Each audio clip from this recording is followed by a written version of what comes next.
Les revêtements de sol en PVC deviennent de plus en plus populaires. Les dalles vinyle de luxe, autrement dit les LVT, résistent à l'usure et sont faciles à l'entretien, ce qui rend un revêtement en PVC idéal pour les pièces à usage intensif. Remarquez que les diverses marques de LVT présentent de grandes différences de qualité ainsi qu'au niveau de la stabilité.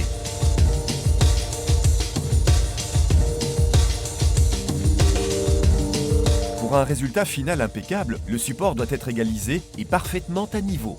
Dans la plupart des cas, le sol est autoportant et ventilé. Si tel n'est pas le cas, un écran anti-humidité doit être appliqué avant l'égalisation.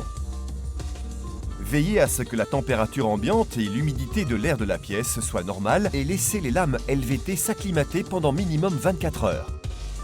Vous éviterez ainsi le retrait et la dilatation des lames LVT. Éteignez le chauffage par le sol au moins un jour avant les travaux. Veillez également à ce que le support égalisé soit dépoussiéré avant de démarrer les travaux. Pour poser un revêtement durable en LVT, vous avez besoin de la colle appropriée. Forbo Eurocolle propose des colles PVC pour des situations et applications spécifiques. Vérifiez sur le site web d'Eurocolle la liste complète de nos produits. Outre la colle appropriée, l'outillage adéquat est également très important. Avant d'entamer la pose, mesurez précisément la pièce, le sens de la pose et contrôlez les dimensions des lames LVT. Répartissez ensuite sur le sol en parties identiques afin que les côtés correspondent et ne pas vous retrouver avec des bandes trop étroites. Poser des lames indépendantes peut être utile.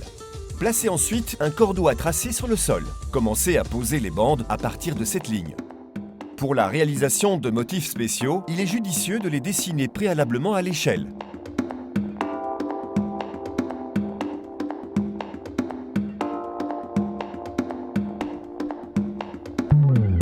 Avant utilisation, contrôlez toujours les lames et vérifiez éventuellement la présence de dégradation ou d'éventuelles divergences de couleur ou de dimension. La colle s'applique en petit volume sur le support à l'aide d'un peigne à colle. La taille d'un champ de colle dépend de la température, de l'humidité de l'air et depuis quand le pot de colle est ouvert. Dans ce cas-ci, nous appliquons un champ de colle d'environ 6 bandes. Posez la première lame de LVT et comprimez-la fermement. La lame suivante se placera précisément contre la précédente. Positionnez-la fermement dans le sens de la lame placée précédemment.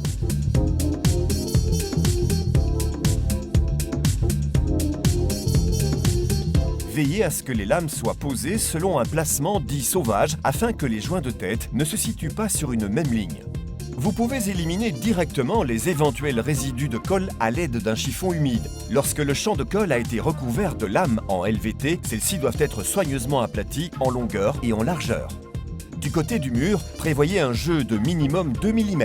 Prévoyez également quelques millimètres de jeu autour du tuyau de chauffage ou d'éventuels autres obstacles. Une lame LVT peut facilement être coupée à mesure à l'aide d'un couteau à lame rétractable.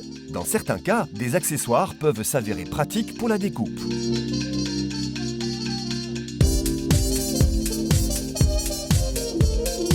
Lorsque le revêtement a été posé, les bords peuvent être parachevés. Si vous prévoyez de nettoyer le sol à l'eau, nous vous conseillons le mastic 880 Euroseal Silicone. Il existe dans différents coloris.